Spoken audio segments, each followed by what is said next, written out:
고전이 답했다. 2부 어떻게 살아야 하는가? 우리는 어떤 삶을 살아야 진정으로 행복한 삶을 살 수 있을까요? 오늘도 고전 속에서 그 해답 찾아보도록 하겠습니다.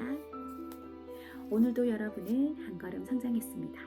안녕하세요. 책과 친해지는 사람 책진사입니다. 2부 어떻게 살아야 하는가? 바라는 바가 소박했기 때문이다.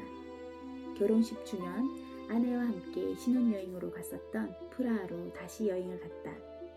우리가 묵던 호텔 근처에 자주 가던 커피숍이 있었다. 사장이 혼자 운영하는 커피숍으로 손님을 대하는 방식이 인상 깊었다. 작은 커피숍인데 커피가 맛있어서 늘 손님이 줄을 서서 기다린다. 같은 요식업을 하는 나의 시선에서 봤을 때 주문을 좀 더 빨리 받고 회전율을 높이면 수익이 훨씬 많이 얻을 수 있을 텐데 라는 생각이 든다. 하지만 그는 그렇게 하지 않는다. 손님 한 명 한 명에게 커피에 대해 자세하게 설명해준다. 커피 나무가 자는 지역의 환경이 어떤지, 그 커피가 세계대회에서 몇 등을 했는지, 무슨 맛이 나는지 등등 커피를 내리는 동안 한참 얘기를 한다. 심지어 커피를 내어주고도 계속 얘기를 한다. 희한한 것은 기다리는 사람도 당연하다는 듯 그 대화를 들으며 웃으며 기다린다는 점이다. 오직 나만 안달이 나서 아니 왜 빨리 주문을 안 받고 계속 얘기만 하는 거야? 라며 조바심을 냈다.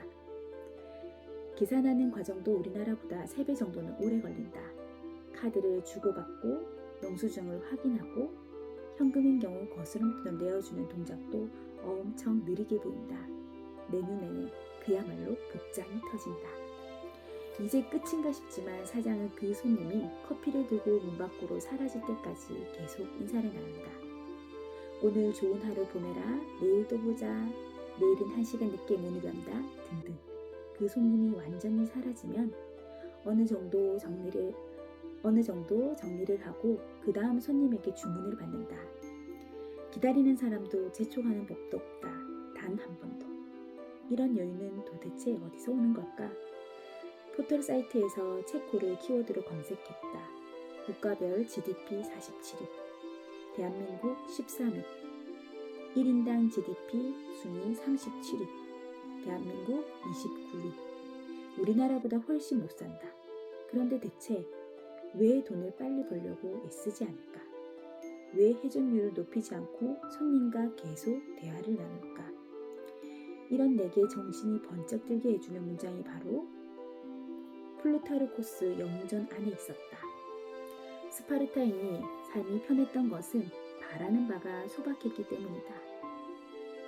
그래, 이거다. 바라는 바가 소박했기 때문이다.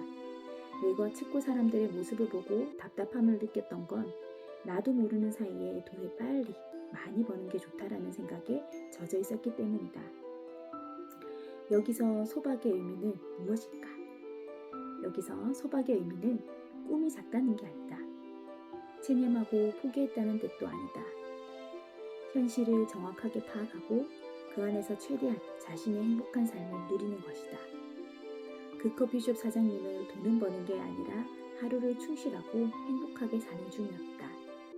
자기 일을 사랑했고 자신이 만든 커피에 자부심을 품었으며 손님들과 함께하는 시간 그 자체를 즐거워했다.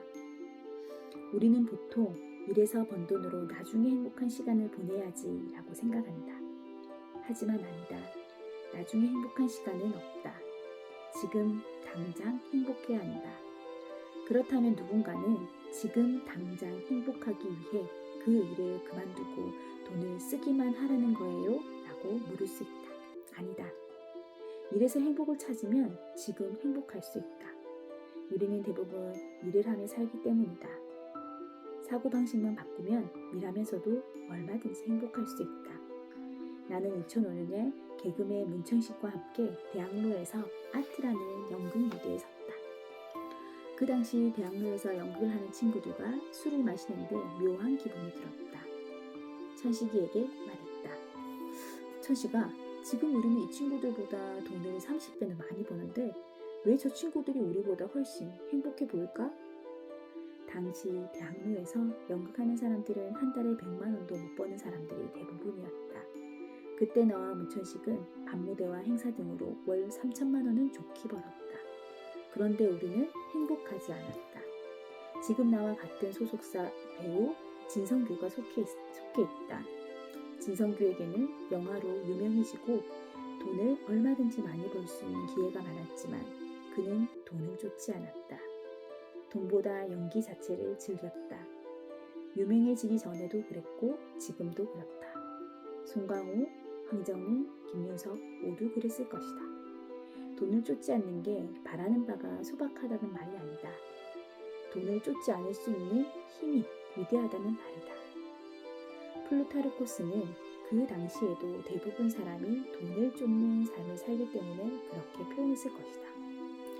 대한민국에서 현재를 살고 있는 우리는 바라는 바가 너무 크다. 특히 돈에 대해서는 더 그렇다.